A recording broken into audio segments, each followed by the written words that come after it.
ومثل الذين كفروا كمثل الذي ينعق بما لا يسمع إلا دعاء ونداء صم بكم عمي فهم لا يعقلون. പ്രിയ വിദ്യാർത്ഥികളെ, അസ്സലാമു അലൈക്കും വറഹ്മത്തുള്ളാഹി വബറകാതുഹു. നിങ്ങളിവിടെ കേട്ട ആയത്ത് സൂറത്തുൽ ബഖറയിലെ 171 ആയത്താണ്. ഉദാഹരണങ്ങളെക്കുറിച്ചാണ് നമ്മൾ പഠിക്കുന്നത്. വിശുദ്ധ ഖുർആനിൽ അല്ലാഹു സുബ്ഹാനഹു വ തആല പറഞ്ഞ അതിമനോഹരമായ ഉപമകളെക്കുറിച്ച്. ഈ ആയത്തിൽ അല്ലാഹു സുബ്ഹാനഹു വ തആല പറയുന്നത് വമസലിൽ ലദീന കഫറു, സത്യനിഷേധികളുടെ ഉദാഹരണം. അത് ആട്ടിടയൻ ശബ്ദം വെക്കുന്ന ഒരു ഉദാഹരണം പോലെയാണ്. ബിമാലാ യസ്മഉ ഇല്ലാ ദുആഅൻ വനിദാ, വിളിയും തെളിയുമല്ലാതെ വേറൊന്നും കേൾക്കുവാൻ സാധിക്കാത്ത കന്നുകാലികളോട് ആട്ടിടയൻ ശബ്ദമുണ്ടാക്കുന്നതിൻ്റെ ഒരു അവസ്ഥയ്ക്ക് സമാനമാണത്. അവരൊന്നും കേൾക്കുന്നില്ല, വിളിയും തെളിയും അല്ലാതെ അവർ വേറൊന്നും കേൾക്കുകയും ചെയ്യുന്നില്ല. സുമ്മും ബുക്കും അമ്യുൻ, അവർ അന്ധരും ബധിരരും മൂകരുമാകുന്നു. ഫഹും ലാ യഅഖിലൂൻ, അവർ ഒന്നും അതുകൊണ്ട് ചിന്തിച്ച് മനസ്സിലാക്കുകയും ചെയ്യുന്നില്ല. ഇവിടെ നമ്മൾ കഴിഞ്ഞ ആയത്തുകളിലും ഇതിന് സമാനമായ ചില ആയത്തുകളെക്കുറിച്ചാണ്, ഉപമകളെക്കുറിച്ചാണ് പഠിച്ചത് അല്ലേ? നിങ്ങളതിൻ്റെ കൃത്യമായ അർത്ഥം മനസ്സിലാക്കുന്നുണ്ടാകും. എന്താണ് സുമ്മുൻ ബുക്കും അമ്യുൻ എന്നൊക്കെ പറഞ്ഞാൽ കഴിഞ്ഞ ആയത്തുകളിലും കഴിഞ്ഞ ക്ലാസ്സുകളിൽ നമ്മൾ ഇതിനെക്കുറിച്ച് പറഞ്ഞിട്ടുണ്ട്. സുമ്മ് എന്ന് പറഞ്ഞാൽ അവർ ബധിരരാണ്, ബുക്കുമൺ മൂകരാണ്, ഉമ്യുൻ അവർ അന്ധരാണ് അല്ലേ? ഇവിടെ റബ്ബ് സുബ്ഹാനഹു വ തആല പറയുന്നത് സത്യനിഷേധികളെക്കുറിച്ചാണ്. സത്യനിഷേധികൾ എന്ന് പറഞ്ഞാൽ അള്ളാഹുവിൽ വിശ്വസിക്കാതിരിക്കുകയും ദൃഷ്ടാന്തങ്ങൾ കണ്ടിട്ടും അതിനെ കളവാക്കുകയും, ഇതൊന്നും ഞങ്ങളെ ബാധിക്കുന്ന വിഷയമല്ല അല്ലേ, ഞങ്ങൾ ഇതിനൊക്കെ നിഷേധിക്കുന്നു എന്ന് പറയുകയും ചെയ്യുന്ന ഞങ്ങളുടെ പൂർവ്വപിതാക്കൾ, ഞങ്ങളുടെ ഉപ്പുപ്പമാർ ഉമ്മമ്മമാർ പൂർവ്വപിതാക്കൾ എങ്ങനെയാണോ ജീവിച്ചത് അതുപോലെ തന്നെയാണ് ഞങ്ങളും ജീവിക്കാൻ ഉദ്ദേശിക്കുന്നത് എന്ന് പറയുകയും ചെയ്യുന്ന സത്യനിഷേധികളുടെ ഉപമയാണ് അല്ലാഹു സുബ്ഹാനഹു വ തആല പറയുന്നത്. അത് ഒരു ആട്ടിടയൻ ഒച്ച വെക്കുന്നത് പോലെയാണ്. ആട്ടിടയൻ കന്നുകാലികളോട് ഒച്ച വെക്കുകയാണ്. പലതും പറയുന്നുണ്ട്, പല കാര്യത്തെക്കുറിച്ച് സംസാരിക്കുന്നുണ്ട്. പക്ഷെ കന്നുകാലികൾക്ക് ആകെ അറിയുക അല്ലെ, വിളിയും തെളിയും മാത്രമാണ് അറിയുക. അവർ വേറൊന്നും കേൾക്കുകയില്ല. എന്ന് പറഞ്ഞാൽ അങ്ങോട്ട് പോ എന്ന് പറയുന്നത് ചിലപ്പോഴേ അവരിങ്ങനെ തെളിച്ചു കൊണ്ടുപോകുമ്പോൾ ഇങ്ങോട്ട് വാ എന്നൊക്കെ പറഞ്ഞ് തെളിച്ചു കൊണ്ടുവരുമ്പോൾ ഒരു വശത്തേക്ക് പോവുകയും അങ്ങോട്ട് പോ എന്ന് പറയുമ്പോൾ ആ വശത്തേക്ക് പോവുകയും ചെയ്യുന്നത്ര മാത്രം ചിന്താശേഷിയുള്ള, എങ്ങോട്ടാണോ തങ്ങളെ തെളിച്ചു കൊണ്ടുപോകുന്നത് അങ്ങോട്ടേക്ക് പോകുന്ന, വേറൊന്നിനെക്കുറിച്ചും ആലോചിക്കാത്ത, വേറൊന്നിനെക്കുറിച്ചും ചിന്തിക്കാത്ത, വേറൊന്നിനെക്കുറിച്ചും ആലോചിക്കുകയും മനസ്സിലാക്കുകയും ചെയ്യാത്ത കന്നുകാലികളെ പോലെയാണ് സത്യനിഷേധികൾ എന്നാണ് അല്ലാഹു സുബ്ഹാനഹു വ തആല പറയുന്നത്. ഇവിടെ ആട്ടിടയൻ വേറെന്ത് പറഞ്ഞിട്ടും കാര്യമില്ല, എത്രമാത്രം ഒച്ച വെച്ചിട്ടും കാര്യമില്ല. അവർക്കാകെ അറിയുന്ന ഭാഷ ഒന്നെങ്കിൽ അവരോട് അങ്ങോട്ടേക്ക് പോ അല്ലെങ്കിൽ ഇങ്ങോട്ടേക്ക് വാ എന്ന് പറഞ്ഞ് തെളിച്ചു കൊണ്ടുപോകുന്ന ആ രണ്ട് ഭാഷയല്ലാതെ, ആ രണ്ട് വാക്യമല്ലാതെ അവർക്ക് വേറൊന്നും അറിയുകയില്ല. അവർ വേറൊന്നിനെക്കുറിച്ച് ചിന്തിക്കുകയില്ല. നമ്മളൊന്ന് ആലോചിച്ച് നോക്കുക. അറബിൻ ജനസമൂഹത്തെ വിശുദ്ധ ഖുർആനിൽ അല്ലാഹു സുബ്ഹാനഹു വ തആല സത്യനിഷേധികളെ കുറിച്ചിട്ട് അവർ ആട്ടിടയന്മാർ വെറുതെ കന്നുകാലികളോട് ഒച്ചയിടുന്നത് പോലെയാണ്. ഇവർക്ക് സത്യപ്രബോധനം കിട്ടിയതുണ്ടോ? പ്രവാചകൻ സല്ലല്ലാഹു അലൈഹി വസല്ലമ ഇവർക്ക് കാര്യമായ വിധിവിലക്കുകളെക്കുറിച്ച്, സ്വർഗനരകങ്ങളെക്കുറിച്ച്, നിങ്ങളെങ്ങനെയാണ് സൃഷ്ടിച്ചതെന്നതിനെക്കുറിച്ച് നിങ്ങൾ ചിന്തിക്കുന്നില്ലേ എന്നതിനെക്കുറിച്ചൊക്കെ പറഞ്ഞാലും വെറുതെ ഇടയൻ കന്നുകാലികളോട് ഒച്ച വെക്കുന്നത് പോലെ മാത്രമാണ്. കാരണം അവരെന്ത് ചെയ്യുന്നില്ല, ഒന്നും കേൾക്കുകയോ മനസ്സിലാക്കുകയോ ചിന്തിക്കുകയോ ചെയ്യുന്നില്ല. അവരന്ധരാണ്, ബധിരരാണ്, മൂകരാണ് അല്ലേ, ഡഫാണ്, ഡംബാണ്, ബ്ലൈൻഡാണ്. അവർ മ്യൂട്ടാണ്. അവരൊന്നിനെക്കുറിച്ചും ഒന്നും ചിന്തിക്കുകയോ ചെയ്യുന്നില്ല എന്ന് അല്ലാഹു സുബ്ഹാനഹു വ തആല പറയാണ്. ഫഹും ലാ യഅഖിലൂൻ, അവർ യാതൊന്നും ചിന്തിച്ച് മനസ്സിലാക്കുന്നില്ല. യഥാർത്ഥത്തിൽ ഒരു സത്യവിശ്വാസിയെ സംബന്ധിച്ചിടത്തോളം അവൻ കാര്യങ്ങളെക്കുറിച്ച് ആലോചിക്കുക, സത്യമേതെന്ന് അന്വേഷിക്കുക, തൻ്റെ അവയവങ്ങളെക്കുറിച്ച്, തൻ്റെ സൃഷ്ടിപ്പിനെക്കുറിച്ച്, സൂര്യനെക്കുറിച്ചും ചന്ദ്രനെക്കുറിച്ചും സൂര്യഗ്രഹണത്തെക്കുറിച്ചും ചന്ദ്രഗ്രഹണത്തെക്കുറിച്ചും സൗരയൂഥത്തെക്കുറിച്ചും ഗ്രഹങ്ങളെക്കുറിച്ചും രാവിനെക്കുറിച്ചും പകലിനെക്കുറിച്ചും സസ്യലതാദികളെക്കുറിച്ച്, ജന്തുജാലങ്ങളെക്കുറിച്ച്, തനിക്ക് ചുറ്റും അള്ളാഹു നമുക്ക് വേണ്ടി ഒരുക്കി വെച്ചിട്ടുള്ള അനുഗ്രഹത്തെക്കുറിച്ച്. ഇതൊക്കെയും ചിന്തിക്കുന്ന ഒരു മനുഷ്യനെ കുറിച്ചാണ് അള്ളാഹു സുബ്ഹാനഹു വ തആല സത്യവിശ്വാസി എന്ന് പറയുന്നത്. കാരണം അങ്ങനെ ചിന്തിക്കുമ്പോൾ സ്വാഭാവികമായിട്ടും നമ്മൾ അള്ളാഹുവിനെ കുറിച്ച് ആലോചിക്കും, അള്ളാഹു നമുക്ക് വേണ്ടി നിശ്ചയിച്ചു തന്ന ജീവിതത്തെക്കുറിച്ച് ആലോചിക്കും, ഈ ജീവിതത്തിന് ശേഷം എന്ത് എന്നതിനെക്കുറിച്ച് ആലോചിക്കും, അള്ളാഹു നമുക്ക് നൽകിയ അനുഗ്രഹത്തിന് എങ്ങനെയാണ് നന്ദി പറയേണ്ടത് എന്നതിനെക്കുറിച്ച് ആലോചിക്കും. അപ്പോൾ സ്വാഭാവികമായിട്ടും സ്വർഗത്തെക്കുറിച്ച്, നരകത്തെക്കുറിച്ച്, അള്ളാഹു നമുക്ക് പഠിപ്പിച്ചു തന്ന വിധിവിലക്കുകൾ അതനുസരിക്കേണ്ടതിൻ്റെ പ്രാധാന്യത്തെക്കുറിച്ചൊക്കെയും നമ്മൾ ചിന്തിക്കും.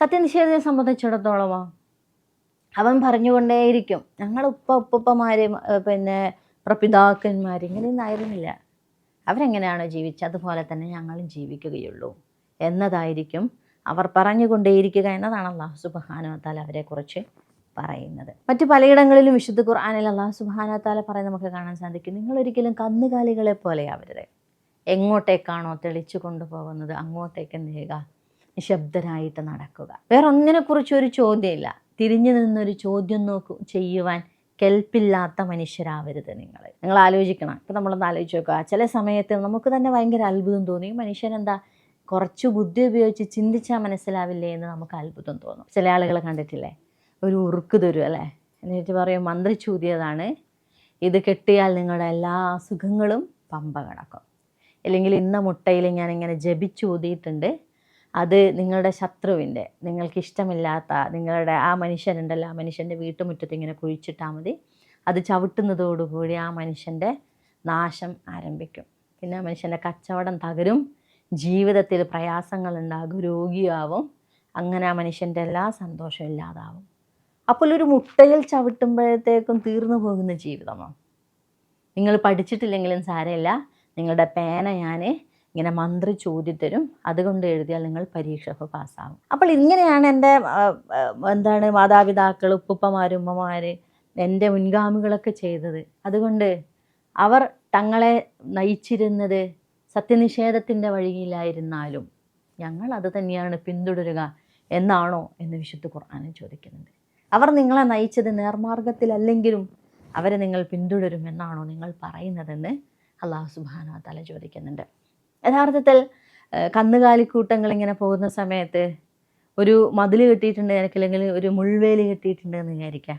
അപ്പുറത്ത് വേറൊരു മനുഷ്യൻ്റെ പറമ്പാണ്.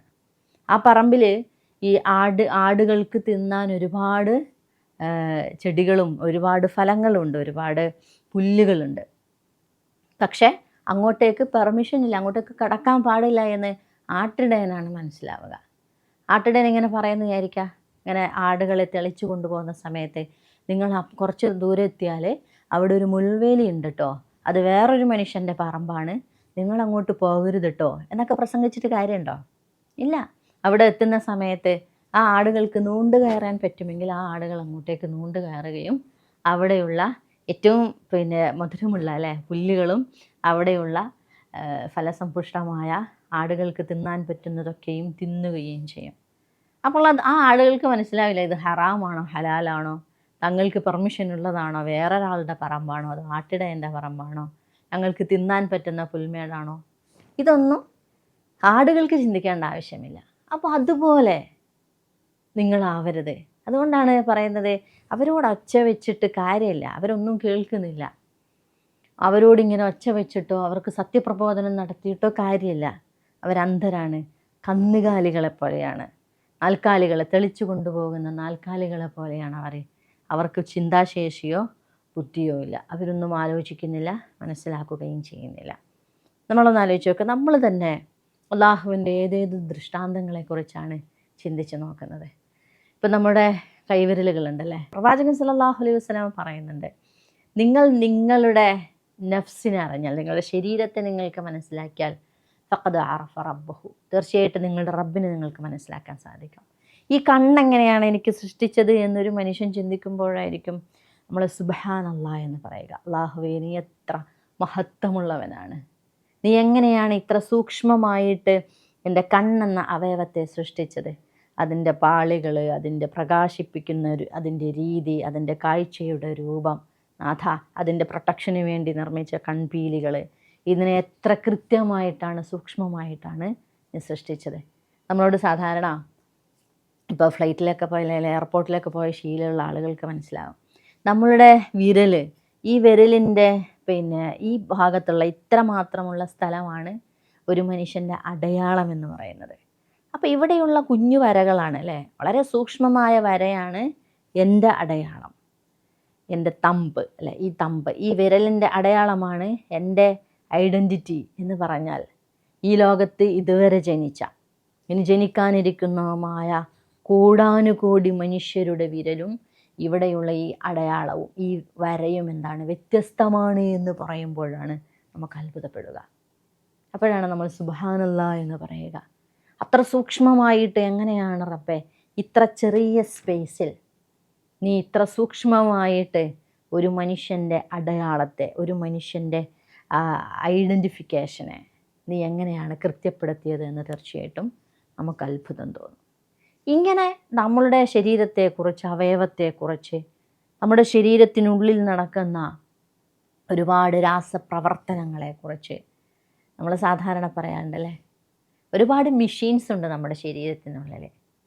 എങ്കിലും ഒന്ന് മൂക്കും വായയും ഒന്ന് അടച്ചു വെച്ചാൽ തീരുന്നതാണ് നമ്മളുടെ ജീവൻ എന്ന് പറഞ്ഞാൽ, കുറച്ച് സമയത്തേക്ക് നമുക്ക് ഓക്സിജൻ ലഭിച്ചിട്ടില്ല എങ്കിൽ തീർന്നു പോകുന്ന ഒരു ജീവനെക്കുറിച്ച്, നമുക്ക് സുഖമായി ശ്വസിക്കുവാനുള്ള ഈ വായു, ഓക്സിജൻ നമ്മുടെ ചുറ്റും ഇങ്ങനെ അള്ളാഹു വളരെ സമൃദ്ധമായിട്ട് നമുക്ക് ചുറ്റുമുണ്ട്. ഇതെങ്ങനെയാണ് എൻ്റെ റബ്ബ് എനിക്ക് വേണ്ടി സൃഷ്ടിച്ചിട്ടുള്ളത്? എങ്ങനെയാണ് എനിക്ക്? അതുകൊണ്ടാണ് റബ്ബ് സുബ്ഹാനഹു വ തആല ഖുർആനിൽ ചോദിക്കുന്നത്, ആകാശത്തിൽ നിന്നും മഴ വർഷിപ്പിക്കുന്നത് നിങ്ങളാണോ അതോ ഞാനാണോ? നിങ്ങൾ മഴയെക്കുറിച്ച് ചിന്തിക്കുന്നില്ലേ? നിങ്ങൾ സസ്യലതാദികളെക്കുറിച്ച് ചിന്തിക്കുന്നില്ലേ? അള്ളാഹു പറയുന്നുണ്ട്, നിങ്ങൾ മരിച്ച ഭൂമിയെക്കുറിച്ച് ചിന്തിക്കുന്നില്ലേ? സാധാരണ മനുഷ്യരെയാണ് നമ്മൾ മരിച്ചു എന്ന് പറയുക.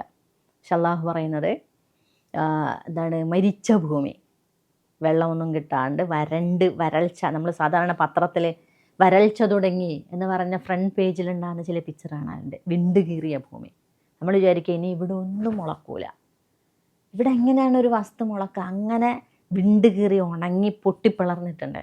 പക്ഷെ അള്ളാഹു പറയുന്നുണ്ട്, ഒരു മഴ പെയ്യുമ്പോൾ അല്ലെങ്കിൽ 2-3 ദിവസത്തിന് ശേഷം നിങ്ങൾക്കതിൻ്റെ ഭൂഗർഭാറയിൽ നിന്നും, നിങ്ങൾക്കതിൻ്റെ ഭൂമിയിൽ നിന്നും പുറത്തേക്ക് മുളച്ചു വരുന്ന മുളകൾ കാണാം, സസ്യങ്ങളെ കാണാം അല്ലേ. മുളകൾ മുളച്ചു വരുമ്പോൾ നിങ്ങൾക്ക് അത്ഭുതം തോന്നുന്നില്ലേ? ഇതെങ്ങനെയാണ് മരിച്ച ഭൂമി അള്ളാഹു എങ്ങനെയാണ് ജീവിപ്പിച്ചതെന്ന് നിങ്ങൾ ശ്രദ്ധിച്ചു നോക്കിയിട്ടുണ്ടോ? ഇങ്ങനെ ഫഹം ലാ യഅഖലൂൻ, അവർ ചിന്തിക്കുന്നില്ല എന്നാണ് അള്ളാഹു സുബ്ഹാനഹു വ തആല സത്യനിഷേധികളെക്കുറിച്ച് പറയുന്നത്. അതുകൊണ്ടാണ് സത്യവിശ്വാസികളായ നമ്മളെ സംബന്ധിച്ചിടത്തോളം ഇടയ്ക്കിടയ്ക്ക് ഖുർആൻ ചോദിക്കുന്നുണ്ട്, അഫലാ തതഫക്കറൂൻ അഫലാ തഅഖലൂൻ അഫലാ തദബ്ബറൂൻ. നിങ്ങൾ ആലോചിക്കുന്നില്ലേ, ചിന്തിക്കുന്നില്ലേ, ബുദ്ധി ഉപയോഗിക്കുന്നില്ലേ, മനസ്സിലാക്കുന്നില്ലേ? അപ്പോൾ ഇത്തരം ഉപമകൾ തീർച്ചയായിട്ടും ചിന്തിക്കുകയും പഠിക്കുകയും ചെയ്യേണ്ടുന്നതിൻ്റെ പ്രാധാന്യത്തെയാണ് വിശേഷിപ്പിക്കുന്നത്. എതിരെ നിന്ന് ചോദ്യം ചോദിക്കാൻ അല്ലേ, എന്തുകൊണ്ടങ്ങനെ? നോക്കൂ, എന്നെ സൃഷ്ടിച്ച എൻ്റെ റബ്ബിനെ ഞാൻ ആരാധിക്കേണ്ടതില്ലേ? അള്ളാഹുവിൻ്റെ വിധിവിലക്കുകൾ അനുസരിക്കേണ്ടതില്ലേ?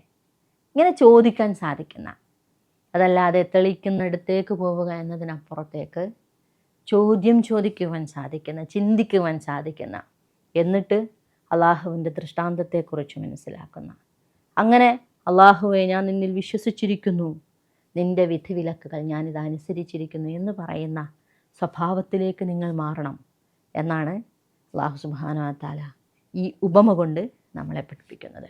അതുകൊണ്ട് ഈ ആയത്ത് കൃത്യമായിട്ട് വായിക്കുക. ഒരു ചെറിയ ആയത്താണ്, ബഖറയിലെ 171 ആയത്ത്. അതിൻ്റെ അർത്ഥം പഠിക്കുക, അത് നിങ്ങൾ ബൈഹാർട്ടാക്കുകയും ചെയ്യുക. ഇൻഷാ അല്ലാഹ് വേറൊരു ക്ലാസ്സുമായിട്ട് പിന്നീട് ഒരിക്കൽ വരാം. അസ്സലാമു അലൈക്കും വറഹ്മത്തുള്ളാഹി വബറകാതുഹു.